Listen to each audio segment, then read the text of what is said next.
Olá, amigo contador.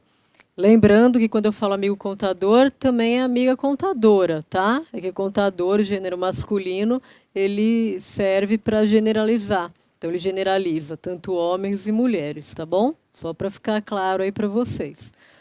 Bem, dando prosseguimento ao nosso curso de língua portuguesa, eu sou a professora Andréa Paula, estou aqui como mediadora, né, facilitadora dos conteúdos que a banca vai exigir para você que está fazendo o CFC, tá bom? O nosso assunto agora vai ser a tão famosa, tão falada reforma ortográfica, ok? Vamos lá então, vamos entrar nesse universo novo da reforma ortográfica. Vamos ler. A partir de 1º de janeiro de 2009, passou a vigorar no Brasil e em todos os países da CLP. O que é CLP? Comunidade de Países de Língua Portuguesa, o período de transição para as novas regras ortográficas, que se finaliza em 31 de dezembro de 2015. Significa que, até lá, até 2015, eu ainda posso, em algumas circunstâncias, utilizar a ortografia antiga. Porém, vocês se lembram do edital? O que o edital foi colocado? A nova ortografia da língua portuguesa, a reforma ortográfica. Então, a antiga eu não poderei utilizar. A banca, no CFC, ela vai cobrar a nova ortografia. Por isso que eu preparei para vocês aí o tópico inteiro sobre essa nova ortografia, tá bom? Continuando. Quais são os objetivos dessa reforma ortográfica? Promover a união e proximidade dos países que têm o português como língua oficial. São eles Angola, Moçambique, Cabo Verde, Guiné-Bissau, São Tomé e Príncipe, Timor-Leste, Brasil e Portugal. Então, gente, essa proximidade significa que, anteriormente, quando tinha-se registros, né, os documentos que esses países trocam, tinham algumas diferenças, e essas diferenças elas prejudicavam o entendimento. Muitas vezes tinham que arruma daqui para lá, de Portugal para Brasil, de Angola, e ficava muito confuso, né? E com isso perdia-se muito tempo. Bem, convencionou-se então fazer essa reforma ortográfica. E muitas vezes a gente fala, poxa vida, mas essa reforma ortográfica ela não facilitou a nossa vida, está mais difícil até, né? Por que eles não fizeram coisas para ficar mais fácil o português? Porque o objetivo não era esse. O objetivo não era facilitar a vida dos falantes da língua, e sim de união, de proximidade dos países, unificação, unificar a língua. Tá? Então, para unificar a língua, a reforma deu certo. Aí o que ocorre? Tem pessoas que são a favor e pessoas que são contra. Como o documento já foi assinado há tempos e está em vigor, não adianta mais ser contra. Essa é a notícia que eu tenho para dar para vocês. Não adianta ser contra, nós vamos ter que engolir tudo isso, gostando ou não, né? E aproveitarmos aí o tempo, principalmente esse tempo que a gente vai ter aqui de aula, para incorporar as novas regras, tá bom? Então vamos lá. Mudanças no alfabeto. O alfabeto passa a ter 26 letras. Foram reintroduzidas as letras K, W e Y. O alfabeto completo passa a ter, então, A, B, C, D, E, F, G, H, I, J, K, L, M, N, O, P, Q, R, S, T, U, V, W, X, Y, Z. Então, ele reincorporou, porque antes ela já existia, depois foram abolidas essas letras e agora voltaram para ficar. As letras K, W e Y, que, na verdade, não tinham desaparecido da maioria dos dicionários da nossa língua, são usadas em várias situações. Por exemplo, vejamos aqui, ó, onde elas aparecem? Na escrita de símbolos de unidades de medida. Aí eu tenho unidades de medida quilômetro, quilograma e watt nos watts, né? Da potência, da luz. Eu tenho também esse símbolo aqui, W, né? E ele escreve com W também. Na escrita de palavras e nomes estrangeiros e seus derivados, ó, show, playboy, playground, windsurf, kung fu, yin, yang, William, Kaiser, Kafka, kafkiano, tá? Então, o que acontece aqui? Eu tenho certos estrangeirismos na língua, e esses estrangeirismos eu tinha já o W, o K, né? Então, continua do jeito que estava. Então, é quando eles são usados mesmo, né? Porque o show, playboy, são palavras que elas vêm do anglo-saxão, né? Países com a raiz anglo-saxônica, que é o inglês, por exemplo. Né? O inglês veio do anglo-saxão, diferente da nossa língua, que veio do latim. Tá? Yin Yang também. Yin Yang, né, é uma filosofia, né, chinesa, né, do princípio feminino e masculino, e já tinha Y também. Então, isso é até bom. É bom que incorporaram essas letras, porque tem inúmeras palavras dentro da língua portuguesa que foram até incorporadas devido ao estrangeirismo, mas, enfim, elas existem. Então, realmente, aqui, agora, elas foram inclusas no alfabeto. Tá bom? O trema. Ó, o que aconteceu com o trema? O trema deixou de ser usado, mas nada muda na pronúncia. O trema eram aqueles famosos, né? Aqueles 2 pontinhos que eu colocava na linguiça, por exemplo. E era bom até, porque de fato eu via que quando eu tinha aqueles 2 pontinhos, eu sabia que eu tinha que pronunciar. Tinha que pronunciar o U, tinha que dar ênfase na pronúncia desse U. Agora, eu não tenho mais o trema. Ah, então como que eu vou saber a pronúncia? Eu vou ter por causa do costume. Né? Eu vou ter que ver o costume, na rotina. O que era costume? É linguiça? Não, é linguiça. Então, eu continuo falando linguiça, a pronúncia não foi alterada, só que o trema eu não utilizo mais. Ok? Então, vamos lá, continuando. Então, vamos ver aqui algumas palavras que não têm mais o trema, como elas ficaram. Ó. Tranquilo, sequestro, consequência, aguentar, sagui, arguir, linguiça. Atenção, exceção para nomes próprios estrangeiros. Nomes próprios a gente não muda, pessoal. Então, ó, Miller e Bündchen, né, da Gisele, lá Bündchen, vai continuar com o trema, porque é nome próprio. Então, é a única exceção. Tá? O resto, sem trema. Ok? Aí eu tenho a regrinha do acento diferencial de tonicidade. Vamos ler? Ó, acompanhem comigo. Não se acentuam mais certos substantivos e formas verbais para distingui-los graficamente de outras palavras. Exemplo, vou para casa, preposição, ela não para de chorar, verbo. Olá, gente. É o seguinte aqui. Antes, eu tinha a seguinte regra. Quando para for preposição, eu não acentuo. Quando para for verbo, eu acentuo para diferenciá-lo da preposição. Né? Então, por isso, acento diferencial do para. Agora, como é que eu diferencio? Né?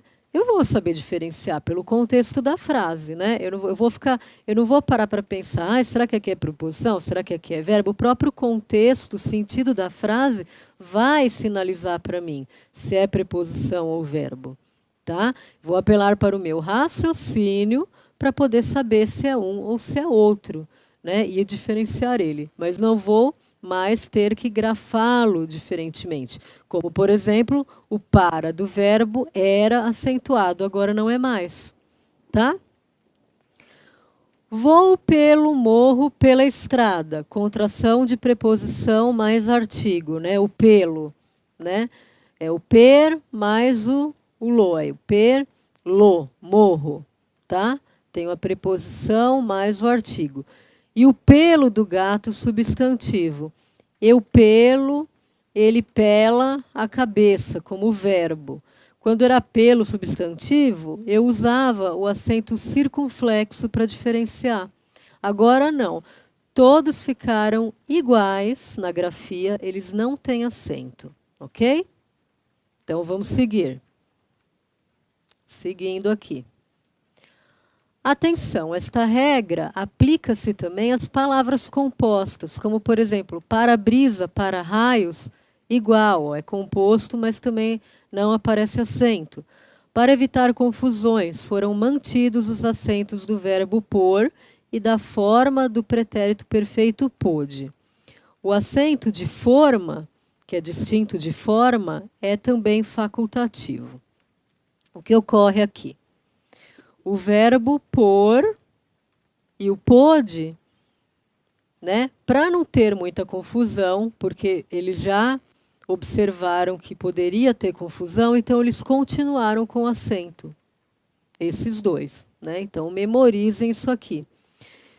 Já o acento de forma, né, que é distinto de forma, né, forma de bolo, como forma física, por exemplo, ele é facultativo. Quando é facultativo, significa assim, posso colocar ou não posso. As duas formas estão corretas. Tudo bem? Bem, acho que até aqui deve estar claro, então vamos prosseguir. O acento circunflexo. O que ocorre aqui? Os hiatos o e e não recebem mais acento. Por que que é hiato? Primeiro, hiato ele difere do ditongo.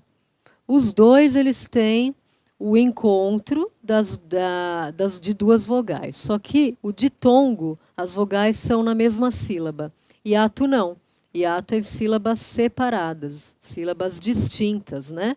Ele separa, né? Dessa forma, fica uma vogal para uma sílaba e a outra vogal para outra. O que ocorre aqui? Lembra que tinha voo, tinha acento? E a gente até se acostumou perfeitamente com o circunflexo, né? Agora não mais.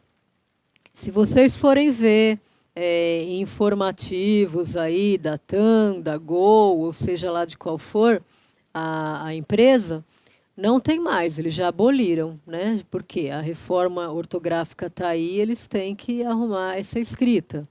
Assim como também jornais, revistas, já está tudo conforme a nova regra, tá bom? Então esqueçam do acentinho circunflexo do voo. O que a gente ouve falar agora? Que agora acento no voo, só o acento para sentar, né? Que é o acento que você vai lá, né? O banco que eu vou sentar no voo. É o único acento que tem. E esse acento que eu vou sentar no voo é com 2 S, lembram? Lembra do acento de banco, que é com 2 S? E o acento de sinal gráfico com C. Olha lá. Hein, gente? Já estou juntando aqui com semântica, tá bom? Vamos lá, juntando tudo, a gente consegue entender, né? Os hiatos o e e não recebem mais acento. Exemplos: abençoo, perdoo, magoo, enjoo, leem, vem, dem e creem.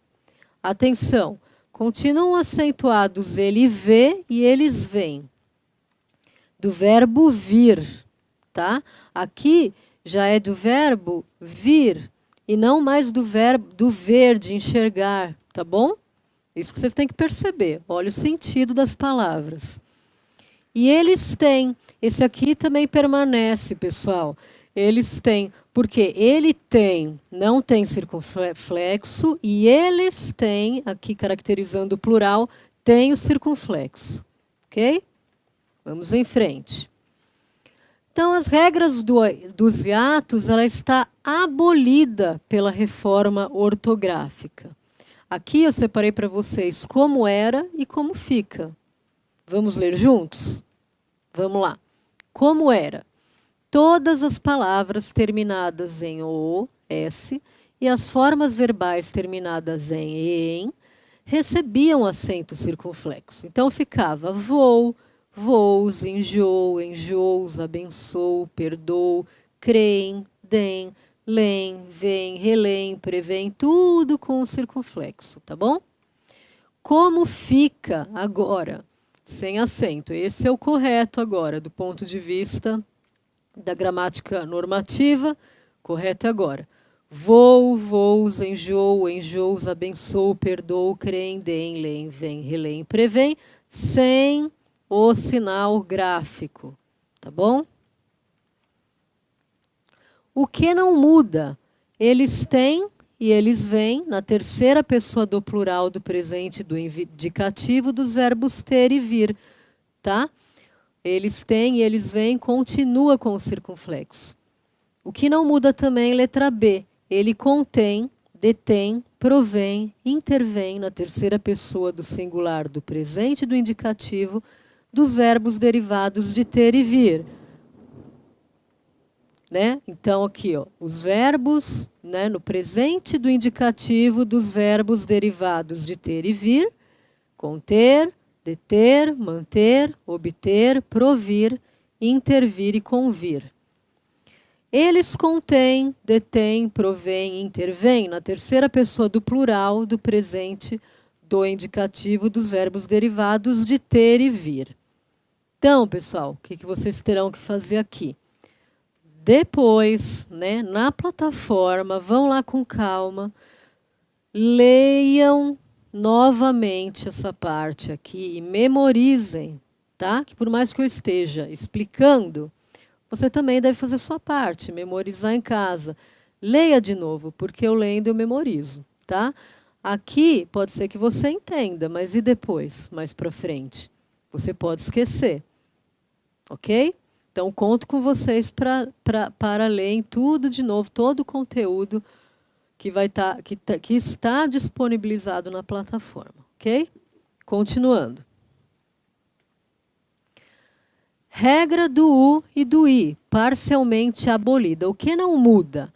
As vogais I e U recebem acento agudo, sempre que formam hiato com a vogal anterior, e ficam sozinhas na sílaba ou com S. O que acontece? Olha lá, de novo, as vogais I e U, elas vão receber o acento agudo, sempre que formam hiato, de novo, ó, lembrando que o hiato, vogais separadas, cada uma para uma sílaba, com a vogal anterior e ficam sozinhas na sílaba ou com S.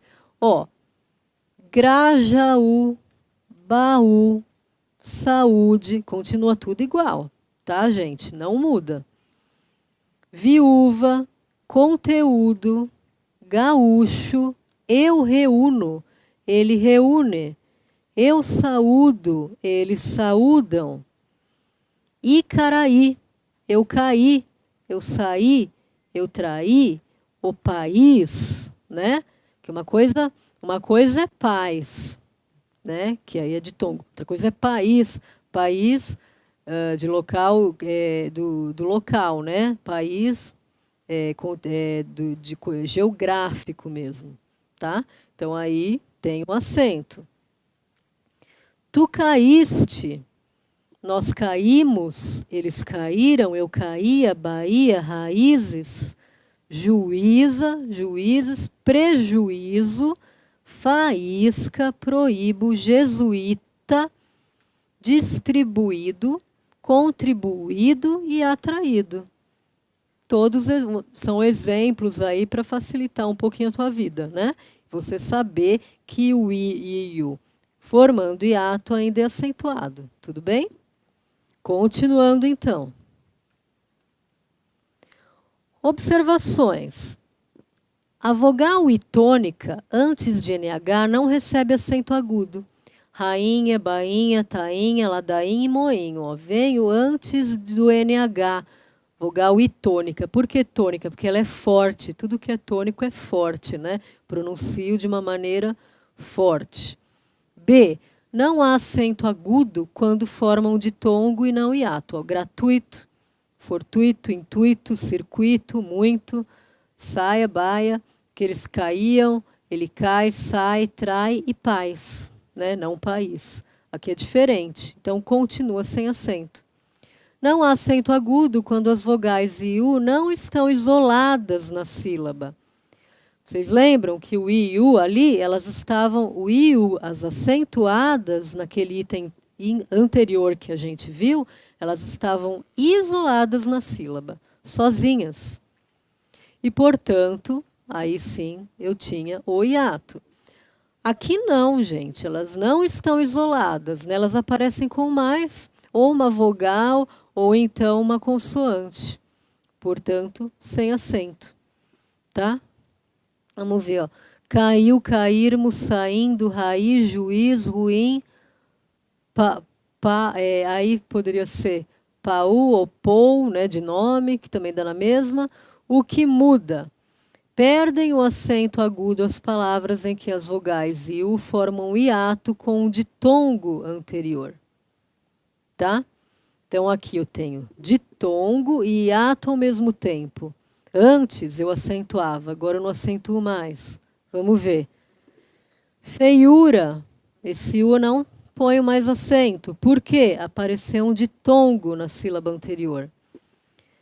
Baiuca, esse U, antes eu acentuava, agora não mais. Por quê? Por causa do ditongo na sílaba anterior. Bocaiúva, antes eu acentuava U, agora não, por causa do ditongo da sílaba anterior. Como era? Feiura, baiuca, bocaiúva, tudo com acentinho. Agora caíram os acentos. Ficou feiura, baiuca e bocaiúva, tudo sem acento. Tá bom? Então, é isso que vocês têm em mente, né? Eu estou explicando para vocês o que era e como ficou. Próxima. Regra dos ditongos abertos. El, ei e oi, parcialmente abolida. Parcialmente, partes, né?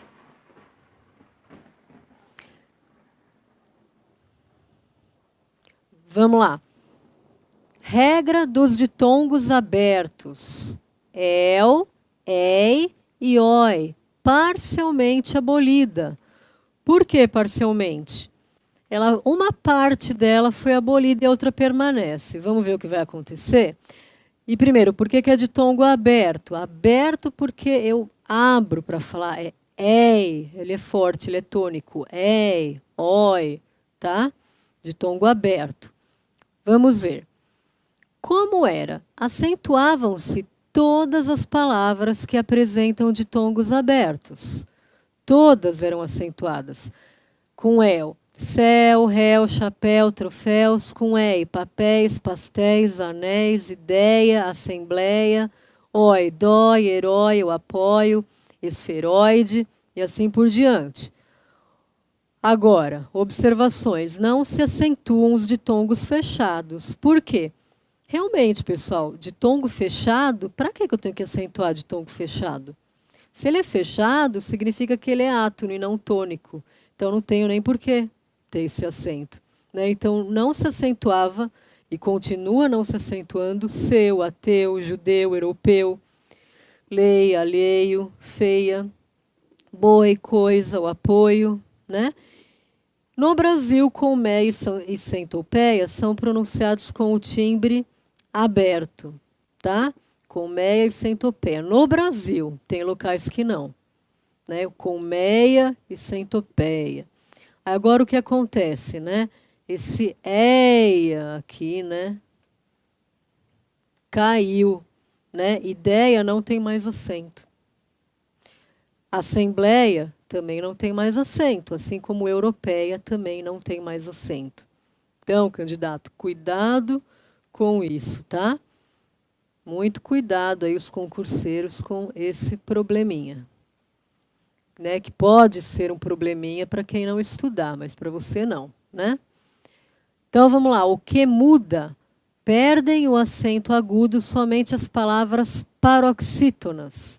Ideia, epopeia, assembleia, jiboia, boia, eu apoio, ele apoia, esteroide, heróico. Tá? Por que aqui?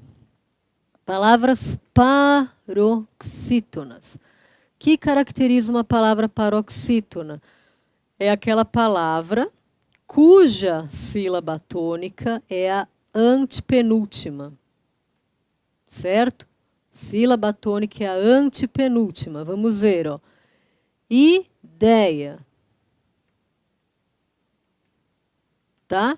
Eu tenho essa aqui, o ei, como sendo a minha sílaba tônica. E não é a última, né? Sempre eu conto do fim para o começo. Não é essa aqui, ela é a antepenúltima. Epopeia, epopeia, mesma coisa, ó. Não é a última, é a antepenúltima, que é a sílaba mais forte, a sílaba tônica. Nesses casos, então, né, eu realmente vou abolir os acentos, tá? Não vou colocar esses acentos de jeito nenhum. Então, eu tenho aqui, tá? Eu posso tanto memorizar, né, porque elas são paroxítonas, como eu também posso memorizar as palavras, porque muitas vezes, de tanto eu usar as palavras, eu já sei aquelas que realmente eu não devo acentuar. Então, são elas, de novo, ó. Ideia, epopeia, assembleia, jiboia, boia, apoio, apoia, esteroide e heróico. Não tem mais acento e a pronúncia continua exatamente a mesma. O que não muda? O acento agudo permanece nas palavras oxítonas. Dói, mói, rói, herói, anéis, papéis, pastéis, céu, réu, troféu e chapéus. Por quê? Veja que as oxítonas... O que caracteriza uma palavra oxítona? É a palavra cuja sílaba tônica é a última, né? Contando sempre do fim para o começo. Dói. Dói, veja que é até monossílabo, né? Aqui. Mói, rói, a mesma coisa. Herói também, ó. Herói. Eu faço assim a minha divisão silábica. Herói. Então, rói. Essa, que é a última sílaba, ela é a mais forte, portanto, ela é oxítona. E ela vai continuar se acentuando. E assim por diante, anéis, papéis, pastéis, céu, réu, troféu, chapéus. Ó. Chapéus, eu tenho chapéus. Essa minha última sílaba aqui, né, contando de trás para frente, como eu já falei para vocês, que é a mais forte. Então, se ela é mais forte, ela é uma oxítona, tá? Então, continua sendo acentuada. Então, vamos encerrar aqui esse bloco. E já, no próximo bloco, a gente volta com mais sobre reforma ortográfica. Tá bom? Tchau, tchau e até breve.